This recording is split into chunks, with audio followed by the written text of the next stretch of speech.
Everyone, it's Yuto from sushirecipes.com, and today I'm going to show you how to make a quick and delicious ramen dish we call Abura Soba. This is a popular Tokyo dish, and instead of being served in a soup, it comes in a delicious sauce we call Tare. Abura Soba is so easy to make at home too.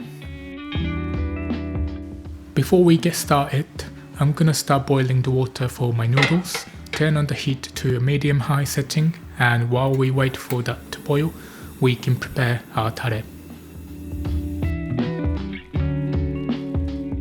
So take a bowl, make sure it's microwave safe because we'll be heating it in the microwave later. For one serving, add 1 teaspoon of water, 1 teaspoon of rice vinegar, 2 teaspoons of oyster sauce, 2 teaspoons of soy sauce, a pinch of chicken stock powder, half a teaspoon of lard,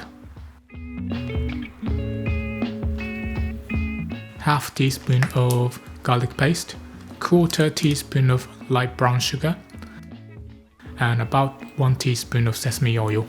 Just add these ingredients to a bowl for each serving and mix them up. The great thing about Abura Soba is you don't have to spend a long time making a complicated broth. Making this tare only takes a few minutes, so it's a quick meal and it's so delicious too. Once it's mixed, cover the bowl with plastic wrap and then set aside. We'll microwave it to heat it up and melt the lard, but I recommend doing that just before serving. If you're making like 5 or 6 of them, it will be easier to mix the tare in a jug, but I wanted to show you what goes into one portion. Next, I'm going to take some chopped spring onion, mix about 1.5 tablespoons of spring onion with quarter a tablespoon of ground sesame seeds per serving. This is going to add a nice nutty flavour to our Abura Soba. Of course, you can use more or less depending on your preference.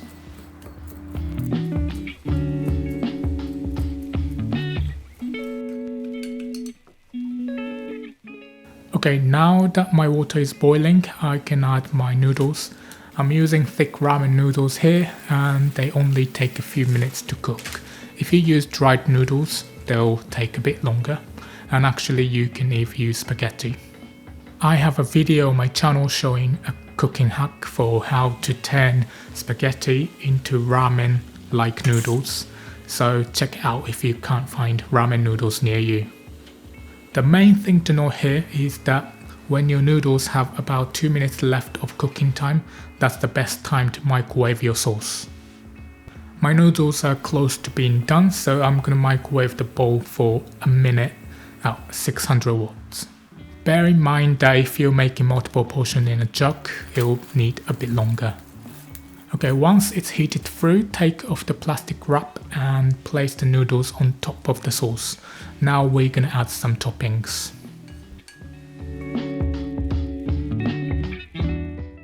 Start with the sesame spring onions we mixed up earlier. Next I have menma, which are fermented bamboo shoots. You can buy jars of these at Asian supermarkets. This next ingredient is called narutomaki, a type of Japanese fish cake. It's a common ingredient to put on ramen, but it's not essential, so don't worry if you can't get it.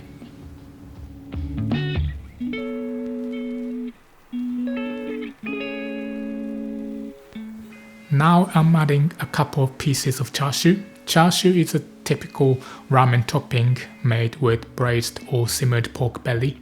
It's seriously tender and delicious. If you like to learn how to make Japanese style chashu from scratch, check out my video. I've put the link up on the screen for you. We're adding some ramen eggs here. You can use soft boiled eggs or even hard boiled eggs if you prefer. I also have a ramen egg recipe on my channel, so if you have a spare hour to make some delicious marinated ramen eggs, I definitely recommend checking it out. Finally, we sprinkle some nori on the top and it's ready to serve. If you eat Abura Soba in Japan, you might find that the restaurant shows instructions or rules on how to eat it. They're optional I suppose, but I highly recommend following these tips. First, add a drizzle of extra vinegar. This adds some freshness. Next, pour in some chili oil. This will make it a bit spicy. If you don't like spicy food, you could use sesame oil instead. The most important step that you definitely shouldn't skip is mix it thoroughly before you take a bite. You want the sauce to coat everything. I know it looks messy, but it's needed to enjoy Abura Soba to the max. This is what you kind of have to do. Lastly, enjoy it while it's hot. And that's it, delicious Abura Soba soupless ramen. Thank you so much for watching. If you enjoyed this video, don't forget to like. You can also check out some of my other ramen recipes on my channel. Make sure to subscribe to keep up to date with my newest recipes. Thanks again, and I hope to see you next time.